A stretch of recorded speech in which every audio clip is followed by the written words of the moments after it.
hal ini karena memang supaya menaikkan produksi yang mungkin itu bisa dielaborasi lagi berapa banyak. Terus juga mungkin pertanyaannya sama Mas tadi, tapi seberapa optimistis HKP untuk swasembada di 2027 ini.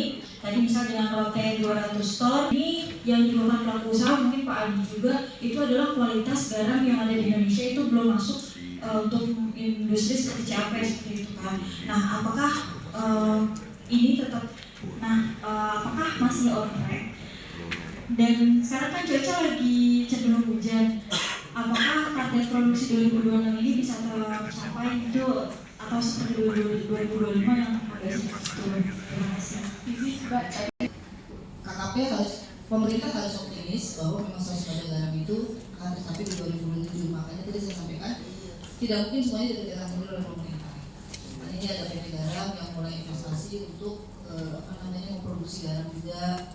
Kemudian juga nanti dari tempatnya Pak Adi, pelaku-pelaku industri makanan ya Pak sudah mulai juga menyampaikan ke kami bahwa mereka juga akan tidak hanya sebagai user Mas, tapi mulai juga investasi untuk memproduksi garamnya sendiri. Jadi sudah ada beberapa sudah.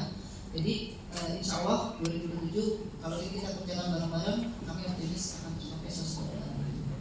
Kemudian tadi dari segi kualitasnya Mas. Nah dari segi kualitas, makanya tadi kami meningkatkan kualitas itu pertama dari sisi petambaknya sendiri ya. Jadi kan kita sudah melakukan beberapa upaya seperti membuat cara produksi garam, kemudian kita melakukan pelatihan, sertifikasi, dan teknologi-teknologi yang dikembangkan ini memang teknologi yang dikhususkan untuk menghasilkan garam spek industri. Seperti mungkin nanti Pak Indra akan banyak bercerita tentang teknologi yang digunakan PT Garam. Dari kami sendiri tadi yang sudah kami uji coba yang kayak SPRO, kemudian yang ada itu memang setelah kita uji Pak memang menghasilkan garam dengan kualitas yang jauh lebih baik daripada yang digunakan dengan tradisional sekarang ini. Yang tradisional pun kita tetap tetap kita tingkatkan kualitasnya. Jadi kita dengan bantuan misalnya alat pengolah garam supaya garam yang tadinya krosok misalnya dengan kualitas 92, 90 itu bisa menjadi 97 minimal 94 misalnya. Itu kita lakukan Mbak.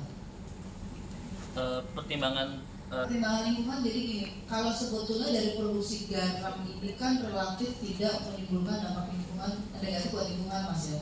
Termasuk kalau dalam produksi garam itu kan ada namanya kita air sisa kita istilahnya gluten. Nah gluten sendiri ini pun nanti ke depannya itu akan kita jadikan produk. Jadi sama sekali tidak ada waste dari garam ini.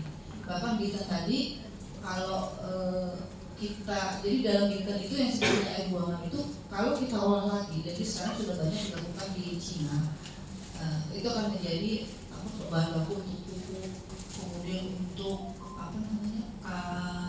natrium bromat ya Pak ya, KCl, nah itu banyak fungsinya. Bahkan sampai industri batu baterai pun juga sebetulnya memanfaatkan dari gluten ini. Jadi kalau dari proses garam sendiri sih sebetulnya dari sisi lingkungan ya insya Allah sih aman sih bilang. Jadi tidak ada waste, tidak ada sesuatu yang yang dibuang ke alam tuh dalam bentuk dalam bentuk waste atau sampah. Karena air menguap kan juga kembali ke alam gitu kan.